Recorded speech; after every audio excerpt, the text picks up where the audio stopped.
Hello friends, இன்றைக்கி நம்ம channel Kayal சமையல் பகுதியில் நம்ம பார்க்க போகிறது ரொம்ப சிம்பிளாக அடிக்கடி சமையலில் பயன்படுத்தக்கூடிய சின்ன சின்ன டிப்ஸை தான் நம்ம இன்றைக்கி பார்க்க போகிறோம்.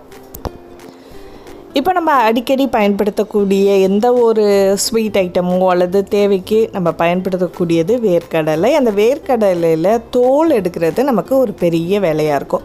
இதை நல்லா வறுத்துட்டு என்ன பண்ணுங்கள், ஒரு காட்டன் துணியில் இந்த மாதிரி போட்டுட்டு நல்லா கையை வச்சு தேய்ச்சாலே போதும், உங்களுக்கு ஓரளவு வரும். ஆனால் இதை விட இன்னொரு பெஸ்ட்டு டிப்ஸ் என்ன அப்படின்னு பார்த்தீங்கன்னா, மூட்டையாக கட்டிட்டு நல்லா கைகளால் நல்லா கசக்கி விட்டிங்கன்னா போதும். இது கொஞ்சம் சூடு இருக்கணும், நல்லாவும் வேர்க்கடலை வறுபட்டு இருக்கணும். இப்படி தேய்க்கும்போது நமக்கு 90% அந்த தோல் எல்லாமே வெளியில் வந்துடும். அதுக்கப்புறம் நம்ம புடைச்சி நம்ம பயன்படுத்திக்கலாம்.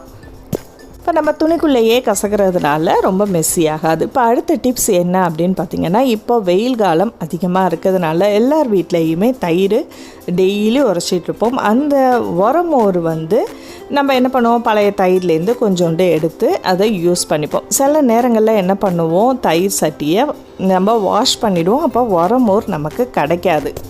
வீடு பக்கத்து வீட்டில் இந்த மாதிரி கொஞ்சம் உரமோர் இருந்தால் கேட்டு யூஸ் பண்ணிப்போம். அப்படியும் காலம் ஓடுனுச்சு. இப்போ அந்த மாதிரி கேட்க முடியல, என்ன பண்ணலாம் அப்படின்னு பார்த்திங்கன்னா, நம்ம கொஞ்சோண்டு லெமன் ஊற்றி தயிரில் வச்சா அது உரமோராக ஆகிடும். அப்படி இல்லை அப்படின்னா நீங்கள் எப்போதுமே என்ன பண்ணுங்கள், ஒரு டப்பாவில் கொஞ்சம் தயிர் ஸ்டாக் எடுத்து வச்சிங்க சின்னதாக. அதை நம்ம தேவைப்படும் போது எடுத்து பயன்படுத்திக்கலாம். இந்த டிப்ஸ் நிச்சயமாக உங்களுக்கு ரொம்ப யூஸ்ஃபுல்லாக இருக்கும். சப்பாத்தி ரவுண்டாக வரணும் அப்படின்ட்டு நிறைய பேர், நானுமே என்ன பண்ணுவேன், ஃபஸ்ட்லாம் சப்பாத்தி நல்லா தேய்ச்சிட்டு அதுக்கப்புறம் ஒரு மூடியை வச்சு ரவுண்டாக கட் பண்ணுவேன். இது ரொம்ப ஒரு ஈஸியான டிப்ஸ் என்ன அப்படின்னு பார்த்திங்கன்னா, கீழே இந்த மாதிரி ஃபாயில் பேப்பரோ அல்லது பிளாஸ்டிக் பேப்பரோ அது ஒன்று கீழே போட்டுட்டு அதில் ஒரு ரவுண்டாக நம்ம சப்பாத்தி மாவை உள்ளே வச்சிடலாம். ஒரு பிளாஸ்டிக் கவரோ ஏதோ ஒன்று உங்ககிட்ட நான் ஒட்டாத அளவுக்கு இருக்கணும். அதுக்கு மேலே இன்னொரு கவர், நான் ஃபாயில் பேப்பர் எடுத்திருக்கேன். ஸோ இந்த மாதிரி ரெண்டாக வச்சுட்டு கையால் கொஞ்சம் நல்லா அழுத்தி விடுங்க. அதுக்கப்புறம் ஒரு தட்டை வச்சு நல்லா கையை வச்சு நல்லா 2 கையை வச்சு ப்ரெஸ் பண்ணிங்கன்னா அது நல்ல ஒரு ரவுண்ட் ஷேப் உங்களுக்கு கிடைக்கும்.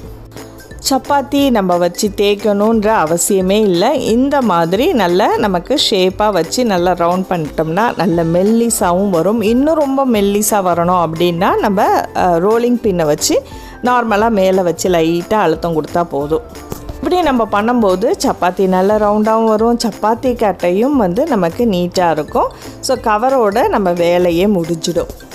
ஒரு சப்பாத்தி போடுறதுக்குள்ளே நம்ம இன்னொன்று அழுத்தமாக இப்படி இந்த மாதிரி பண்ணிட்டா போதும். யாரோட துணையும் வேண்டாம், எத்தனை சப்பாத்தி வேணாலும் உடனேயும் பண்ணி எடுத்துடலாம். ஸோ இந்த டிப்ஸும் உங்களுக்கு ரொம்ப பிடிக்கும் அப்படின்னு நினைக்கிறேன். அடுத்த டிப்ஸ் என்னென்னா, இந்த சப்பாத்தி நம்ம செஞ்சு வச்சுருப்போம், அந்த தவாலையே என்ன பண்ணுங்கள், ஆஃப் பண்ணதுக்கப்புறம் குழம்போ ஏதாவது ஒன்று வச்சிங்கன்னா அது நல்லா சூடாகவே இருக்கும். பிரியாணி எதுவும் தம்மில் வைக்கணும், சூடு ஏறணும்னா இந்த மாதிரி தவாவை சூடு பண்ணிவிட்டு மேலேயே வச்சிட்டிங்கன்னா எப்போதுமே நல்ல ஹீட்டாகவே இருக்கும் நம்ம எடுத்து சாப்பிட்ற வரைக்கும். டிப்ஸ் என்னென்னா, குழம்புல காரம் அதிகமாகிடுச்சுன்னா என்ன பண்ணலாம் அப்படின்னு கேட்டிருந்தீங்க. அதுக்கு நீங்கள் கொஞ்சம் தேங்காய் பால் ஊற்றினாலோ அல்லது உருளைக்கிழங்கு போட்டாலோ சரியாயிடும். இந்த காப்பர் டம்ளர்லாம் நிறைய நம்ம இப்போ யூஸ் பண்ணிகிட்ருக்கோம். அது 2-3 நாள்லேயே என்ன ஆகிடும்னா அப்படி நம்ம கருக்க ஆரம்பிச்சிடும். அப்படி இருக்கும்போது நீங்கள் உங்கள் வீட்டில் எக்ஸ்பைரி ஆன டொமேட்டோ கிட்சப் இதெல்லாம் இருக்கும், அதை ஊற்றி நீங்கள் தேய்ச்சாலே போதும். இப்போ பாருங்கள், நான் லைட்டாக உங்களுக்கு டெஸ்ட் பண்ணி காமிக்கிறேன். இதில் லைட்டாக ஊற்றிட்டு அந்த இடத்துல நீங்கள் லைட்டாக தேய்ச்சிட்டு ஒரு 2 நிமிஷம் வச்சாலே போதும், அந்த கலரே சேஞ்ச் ஆகிடும். எக்ஸ்பைரியான டேட்டு போன அந்த டொமேட்டோ கிட்சப்பு, டொமேட்டோ சாஸ் இருந்துச்சுன்னா நீங்கள் யூஸ் பண்ணிக்கலாம். அல்லது நீங்கள் வெளியில் போய் இந்த கேஎஃப்சியோ சிக்கன் இந்த மாதிரி பர்கர் இதெல்லாம் வாங்கும்போது உங்களுக்கு ஒரு சின்னதாக ஒரு டொமேட்டோ கெட்சப் பேக் கொடுப்பாங்க. ஸோ அந்த பேக்கை நீங்கள் கீழே யூஸ் பண்ணாமல் உங்களுக்கு மிச்சம் இருந்துச்சுன்னா அதை எடுத்து நீங்கள் இதில் யூஸ் பண்ணிக்கலாம். எனக்கு டேட் போனதுனால ஃபுல்லாக எல்லாத்தையும் க்ளீன் பண்ணுவோம் அப்படின்ட்டு எல்லாத்துலேயுமே ஊற்றி ஒரு 10 நிமிஷம் ஊற வச்சுருக்கேன். இப்போ ஊற வச்சதை பாருங்கள், இப்போ நான் வாஷ் பண்ணி காமிக்கிறேன். உங்களுக்கு தேய்க்கும்போது உங்களுக்கு நல்ல டிஃப்ரென்ஸ் தெரியும். எப்படி ஒரு மாதிரி கருப்பாக பச்சையாக இருந்துச்சு, பச்சையாக ஆனதுக்கப்புறம் அதை நீங்கள் பயன்படுத்தாதீங்க. நல்லா வாஷ் பண்ணி தான் யூஸ் பண்ணணும். வாரத்துக்கு ஒரு முறை இந்த மாதிரி நம்ம டம்ளர்லாம் க்ளீன் பண்ணிட்டா போதும்.